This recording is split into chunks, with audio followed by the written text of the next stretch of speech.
maalin wanaagsan kuna soo dhawaada kubadda cagta Tube tababaraha kooxda kubadda cagta Liverpool Jurgen Klopp ayaa qabtay shir jaraa'id ka hor kulanka ay bari la ciyaari doonaan Chelsea.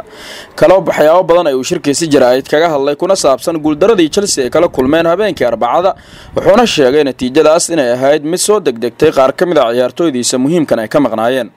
Liverpool tababaraheeda ayaa wali aaminsan in kooxdiisa ay haysato sidoo kalena natiijo fiican ay ka heli doonaan garoonka Stamford Bridge. Waxa ugu weyn ee la sugayay ayaa ah taamahaanshiyaha Virgil van Dijk kaas oo laga saaray kulankii Southampton dhaawac soo gaaray dartii.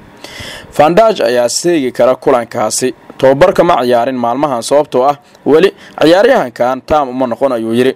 Klopp ayaa rajeynaya inuu mataaneeyo Jean Lovren iyo xidiga la yiraahdo Joseph Gomez kuwaas oo ciyaari doona difaaca dhexe. Wuxuu kaloo yiri Joel Matip labadii kulan ee ugu dambeysay qaab ciyaareed fiican ayuu soo bandhigay.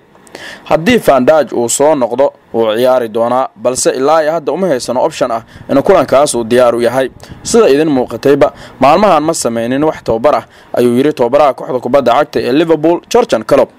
Virgil van Dijk ayaa xasiliyay difaaca Liverpool kaas oo kamid ah ciyaartooyda ugu muhiimsaneed ee soo iibsatay kooxda Reds inta uu furnaa suuqa January.